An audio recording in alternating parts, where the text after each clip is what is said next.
Your time is your most precious gift. You don't get that back. The current system we're in, so many people give so much power to money. Like, oh, I can't follow my passions and my curiosities because I have to make money. And they give all their joy to that. What I've learned is your wealth is in doing what you love and being happy and following those curiosities and passions, and that is your abundance. And trust that the money will come from there. When you allow yourself to get to that space, that is when you completely forget about the idea of time, when you forget about what money even is, because you're so richly rewarded by your present experience.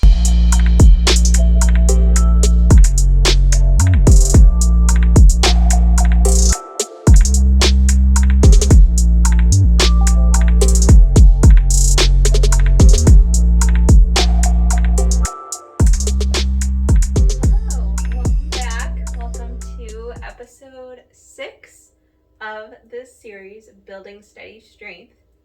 And as you've kind of noticed in the last several episodes now, I am really loving this format of just having a conversation with you guys, or more so me talking at you guys, kind of like a podcast, rather than doing multiple takes, kind of how I did our first series, Crafting a Vibrant Vessel. This style of video, I've just been enjoying. It feels much more relaxed, like I can just be myself rather than trying to like entertain and make it so exciting, things like that. And so I'm really digging it for now, and maybe eventually I will switch up the style again, but I hope you guys are enjoying this as well. So hello, welcome. This, I think, is a room you guys haven't been in before with me, at least this setup. And it's like 80, I don't know, maybe 90 something outside today. It's very warm, it's very humid, but I wanted to get cozy. So I have this nice soft blanket, and today we are talking about how I have learned to thrive in solitude and therefore prioritize my creativity. This is something I used to dream of being able to do. Like, I remember when I worked in corporate and I would go for walks in solitude a lot, kind of like a monk, if you will. And I was like, oh, I would love to be able to do this like every day. And now I do. I also remember when I was working in corporate having days where I would be working on my business part-time. And, I'd be working on my podcast or doing client work and just really kind of feeling into that creative flow.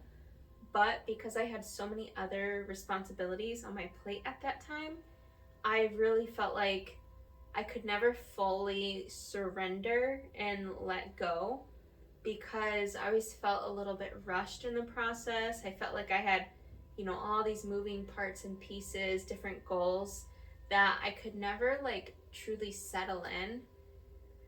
And kind of like a word that came to me this week was like melt into, I don't know why, it just felt like melt into my essence, like the ethos of my being. And now I am just so grateful that I get to live kind of in that state daily. And, that's why some of you guys requested this topic, and that's why I was so thrilled to be able to put this episode together, because I actually have a lot to say about it.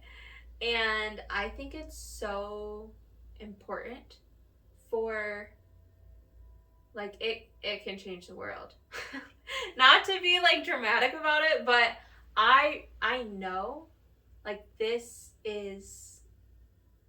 I am the one that's meant to do this work. I don't say that like I really feel that.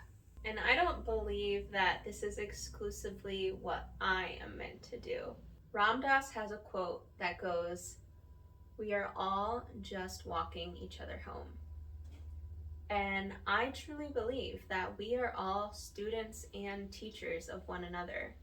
We all have unique stories, unique gifts, and wisdom that we've acquired from our time walking this earth.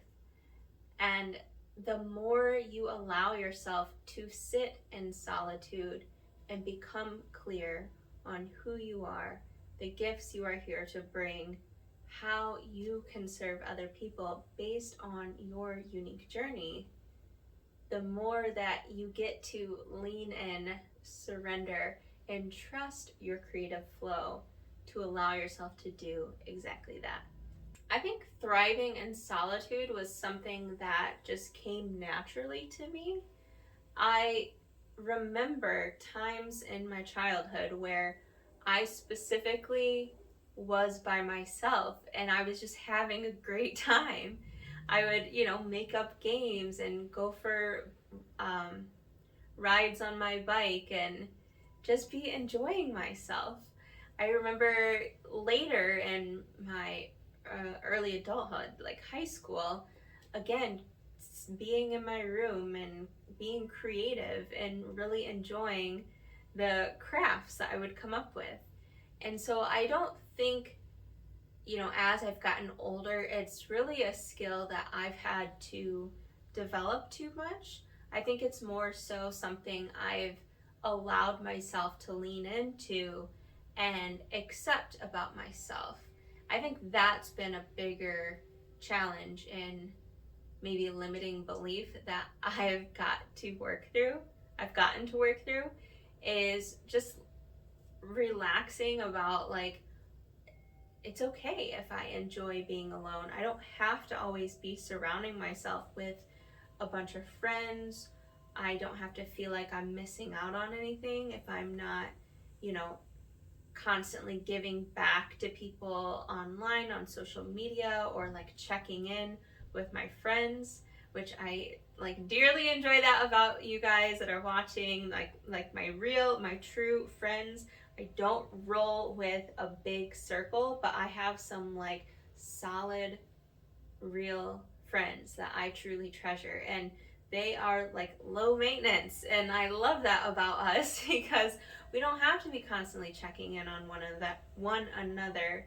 And I'm very grateful for kind of naturally attracting these types of friendships into my world, because that's just, again, who I am, and I've just been able to more deeply and deeply embrace that as my path. When I really think back to childhood and think of like, why didn't I, try and put myself around like more groups of friends more frequently, I think it was just I wanted to be doing what I wanted to be doing all the time.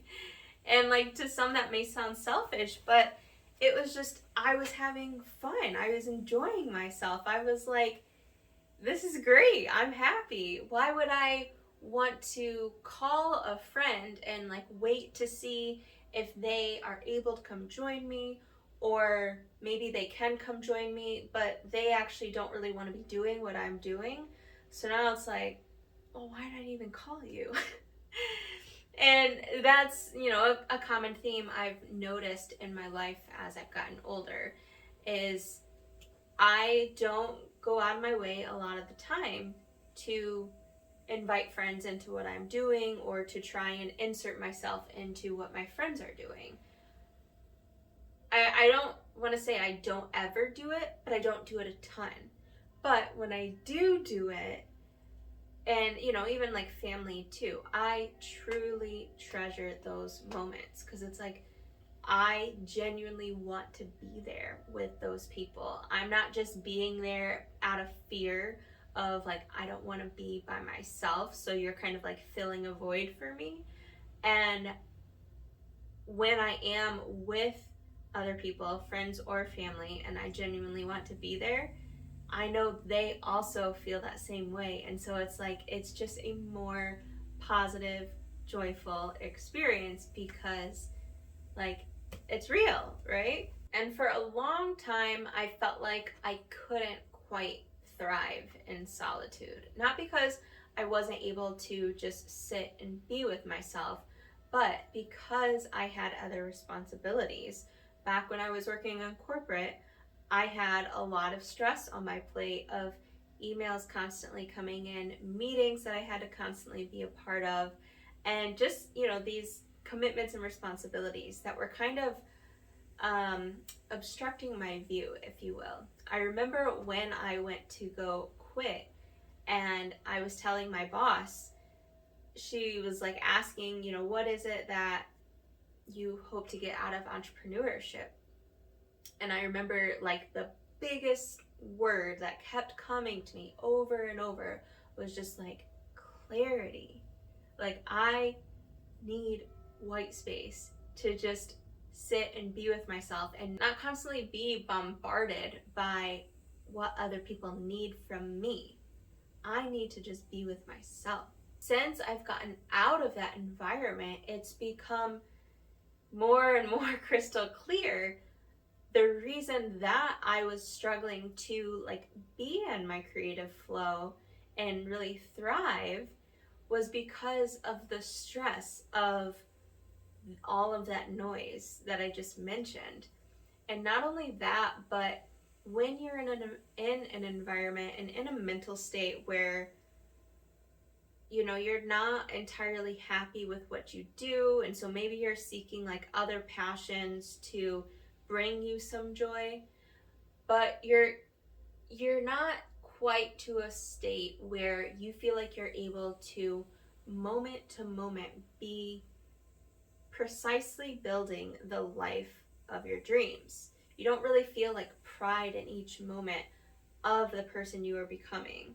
And so sometimes you look to distractions for joy and entertainment, just like mindlessly scrolling social media, mindlessly posting on social media to get external validation or to, peek at what other people are doing and find joy in their life versus, thriving and truly loving what you are doing. And I was also early in my stages as an entrepreneur because I was only doing it part-time. And so I was very lost in what did success actually look like for me. I spent a great deal of time looking outside of myself at what other people were doing to be successful. And what I have learned from that is that everyone has their own version of what success is to them. And what works for one person, it might truly work for them. They are genuinely happy doing it that way. But if you try it on and it doesn't feel good for you, that is not your version of success. But again, when you're in this state of, feeling kind of disconnected from your body, from what you truly desire, from, what actually are your passions and what environments bring you joy and what type of people are you surrounding yourself with or lack of people in your life. What does that environment look like that brings you the most joy? When you're kind of in this like overwhelmed and chaotic state and not truly like centered and harmonized in who you are, it's very easy to continue looking out there for the answers, hoping that someone else will give you the key.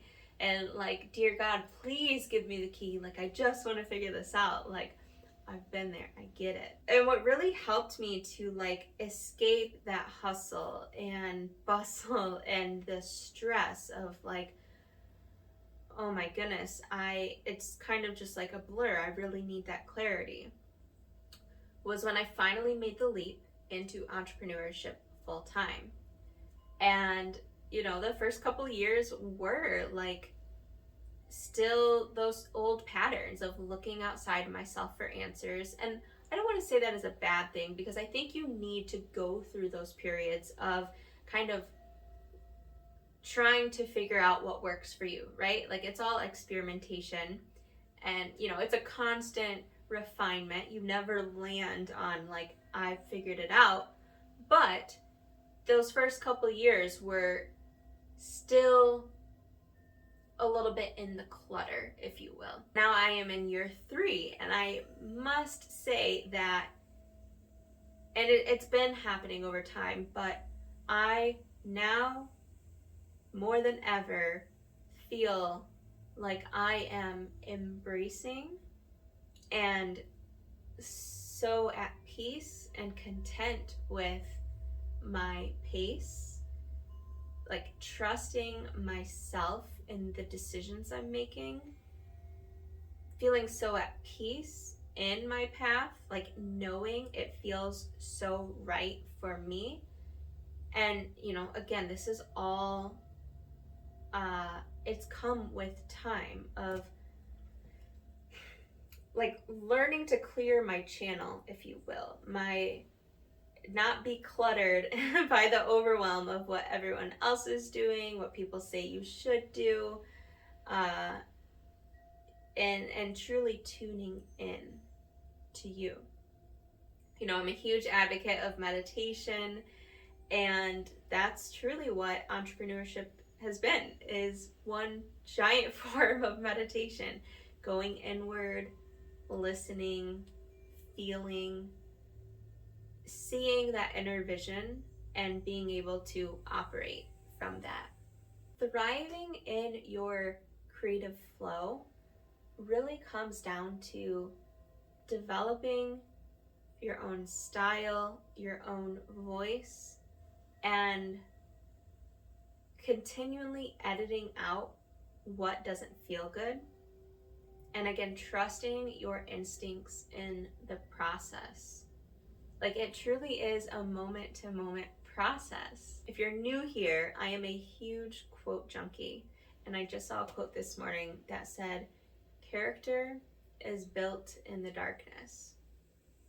And that's so true, because, as much as you being in your craft and working on yourself and working on your process can sometimes get lonely. Like, I won't lie, I love being in my solitude, but sometimes I do want to like come up for air and like look around, like, okay, what is everyone else doing? Like, I've just been like doing my thing all day, and like, I don't know, am I doing it right? Or like, am I still current with the times? And like, you can't get it wrong, but sometimes when you're just like kind of in the dark navigating your own path, it can feel like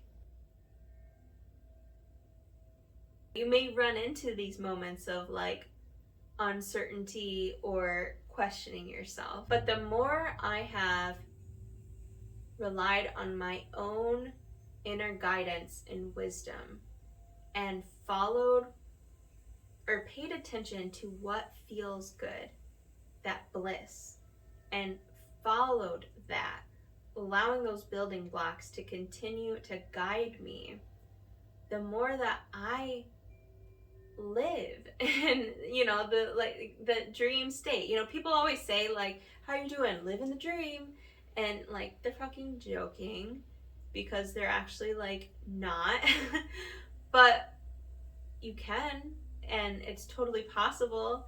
And when you are in that space of your highest joy, the whole world becomes brighter, your mood lifts, you see from this state of like, holy shit, like this world is fucking beautiful. And like, more and more people need to see this, because the more I've allowed myself to surrender and settle in to my creative flow,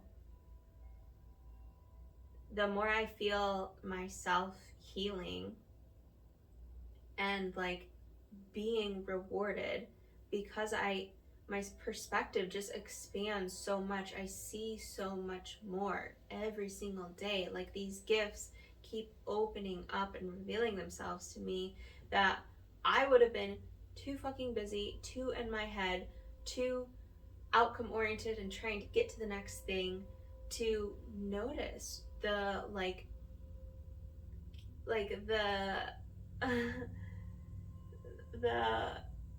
the fucking miracle that was unfolding right before me. The reason I know it's the right path is because, like, how can it not be? And some days I just want to cry that I get to witness this. And I know to some of you it may sound dramatic and like, what the fuck are you talking about? But I continue to breathe deeper and deeper by the day and know that this is the greatest service I can offer to anyone. For those of you who are on our email list, you'll know that when you joined, you got an email that said something to the effect of like, welcome to the pursuit of authenticity. I cannot wait for you to experience how beautiful it is here. And I'm not just saying that because like my world is fucking epic. Like, I'm saying that because you get to have this too. You know, I was reading a book the other day. It's a book I've been reading for about the last year.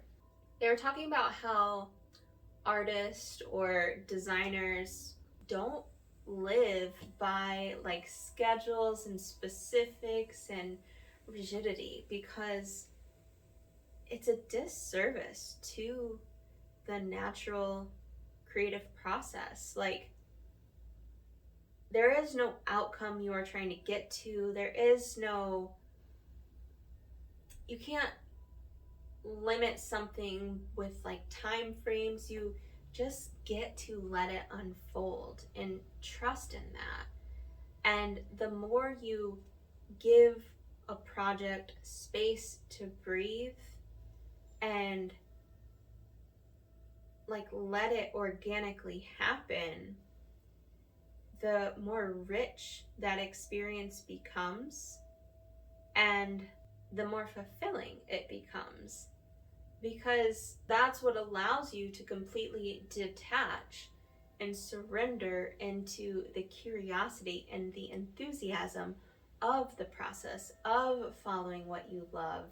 And so it no longer matters about trying to get there, wherever there is, and you completely release any joy that you are attaching to said outcome, because all that matters is that you're rewarded and present to exactly what you're experiencing, because that's where the joy lies. I had to write that down in my script for this video because she, you know, said something that again just resonated so deeply with me, is that it's the most beautiful place to be, following your curiosities and your passions as an artist or designer.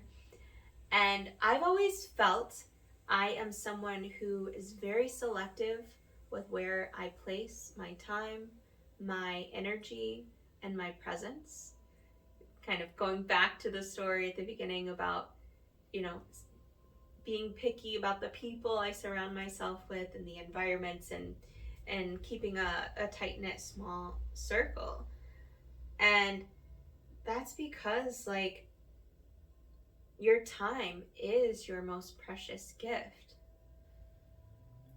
You don't get that back. The current system we're in, so many people give so much power to money. Like, oh, I can't follow my passions and my curiosities because I have to make money. And they give all their joy to that. What I've learned is your wealth is in doing what you love and being happy and following those curiosities and passions, and that is your abundance. And trust that the money will come from there, because when you allow yourself to get to that space, that is when you completely forget about the idea of time, when you forget about what money even is, because you're so richly rewarded by your present experience. And again, that version of spiritual wealth, being so lit up by life and by living your dream and showing other people that it's possible, is such a permission slip, is such inspiration, is such hope for those around you that want to be doing that exact same thing. And so it's literally a gift not only to yourself, but to everyone around you. And that's why this path of following your passions, following your curiosities, and leaning into your creative flow and allowing yourself to embrace solitude and fucking loving it because it's amazing. It's a devotion, and not in a way like you have to suffer and be super disciplined and, you know, give up everything, but really dedicating yourself to your creative practice, having grace with yourself in that process, because you're going to get it wrong, you're going to make mistakes, and that is how you learn. There's nothing wrong with that. There's nothing wrong with failure. It is all feedback to learn and grow from. This process is constant learning and growth and evolution. There's no such thing as perfection. There's no such thing as getting it right or getting there. But with following your voice, your intuition, you know, if you're hearing like, oh, I really want to experiment with, you know, I want to learn more about yoga. I want to learn more about strength training. I want to learn more about XYZ, whatever it is for you, that thing that's calling you forward, you get to allow that creative voice to get a little bit louder, and then just a little bit louder, and then just letting it kind of bloom and open up slowly, knowing that you can do that thing, that it's already done, that it's already here, and sitting in gratitude for that version of yourself.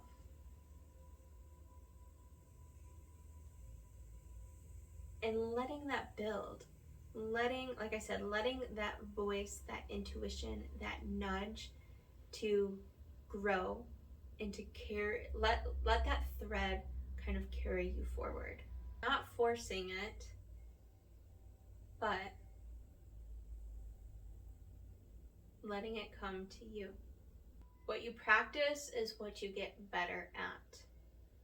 So respecting your nature and the way that you design and produce, and letting it be organic, letting it nurture you, letting it fulfill you, and like giving, I think I already said this, but giving that process the space and the time it needs to, I was kind of like doing the metaphor of like blooming. So giving it the time and the space it needs to bloom, to thrive, to be fertile and like so like vital, right? You are a living, breathing entity, and your work, your craft, your life, letting that process be alive, like a relationship, and respecting it. And I always emphasize, you know, having grace with yourself, because sometimes we make moves that, you know, you're like, oh, why'd I do that? Or, you know, whatever the case, you become weak and give in to your distractions. But, you know, it's all learning.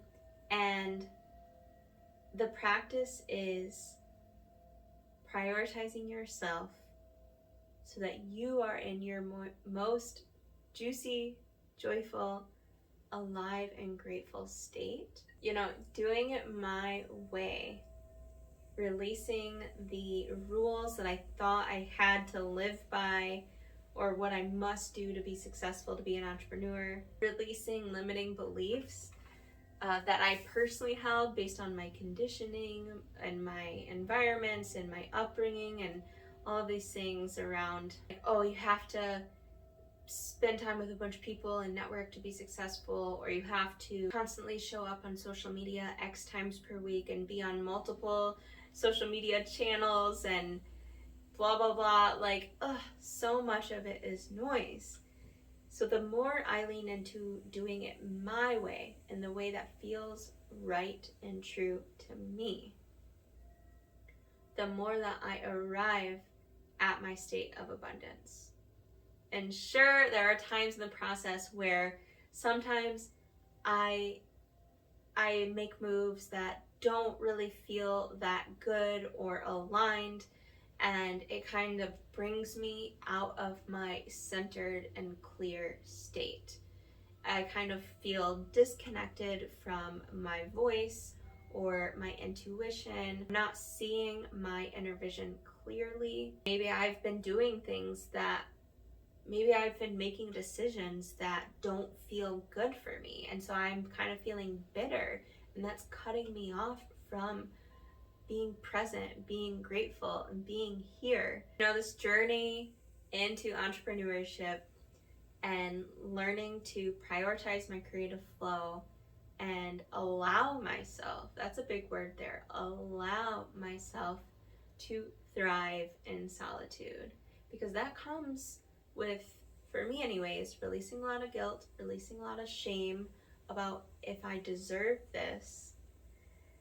But it's really helped me to see that you can only be one place at a time, and you don't get your time back. So using your resources, your mental, your emotional energy for what matters most to you is what feels really, really good. Placing your attention and intention where you want in each moment is the gift. And learning to continually respond to life and steer that ship in the direction you desire is like the most fulfilling thing. Like turning your inner vision into tangible reality, right?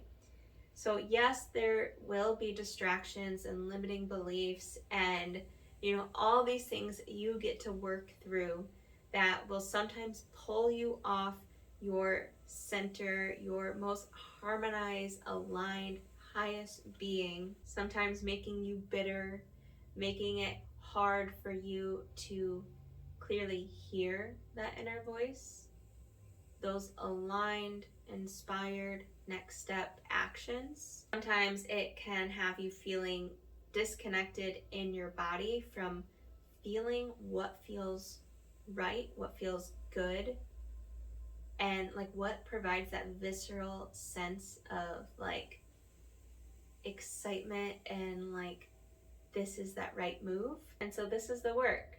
This is the work of coming home to you, to your nature,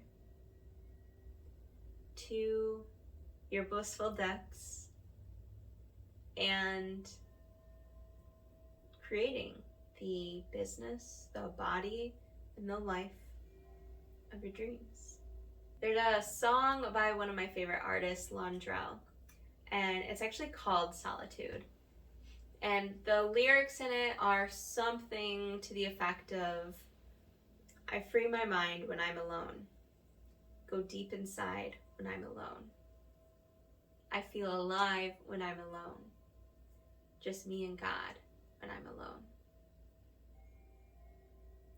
And, you know, maybe God isn't the right word for you.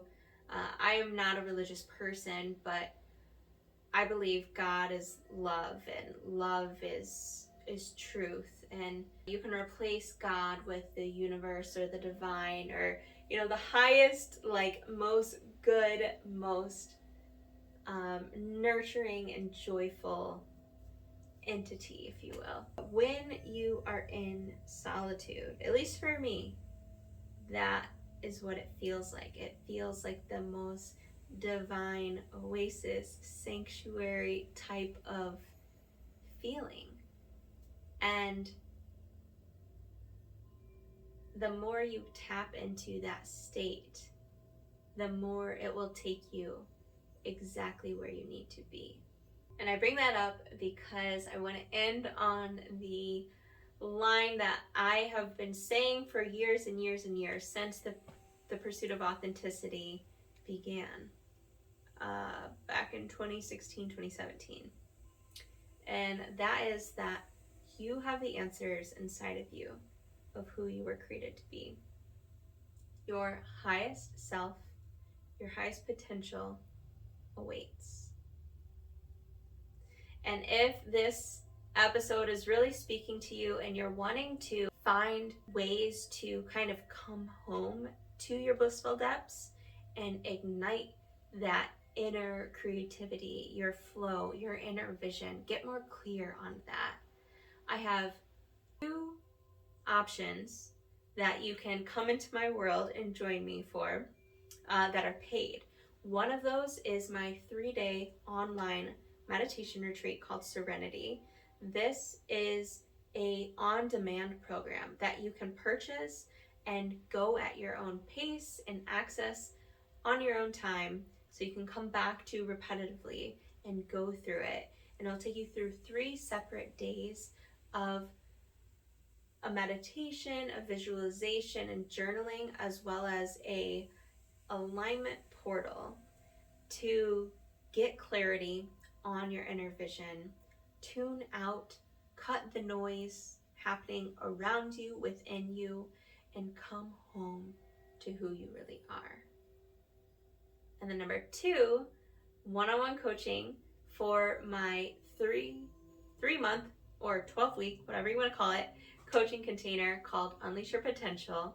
This is my favorite option for working with clients in a one-on-one setting for those who want to potentially become a business owner or entrepreneur, who have passions and curiosities you want to further explore and lean deeper into that trust that you can go after them, or you can let them come to you, and follow that spiritual wealth and let it bring you into your most blissful state, bring you into greater health and wealth and your most thriving state. So the links for both of those are in the description box below. And then I also have a free guide also in the description box called Opening Your Gifts. This is for you if you are, wanting to get to that next level as an entrepreneur, or again, wanting to pursue becoming an entrepreneur, and you just want to get clarity around what does that next level actually look like? How do I manifest this? How do I visualize this? That guide is specifically for you. So make sure to get that freebie, and you will also be able to join our email community by downloading that. And then I have tons of free meditations on the pursuit of authenticity, also linked in the description box, that will help you with pausing throughout your day to just come home, get more centered and harmonized in your being.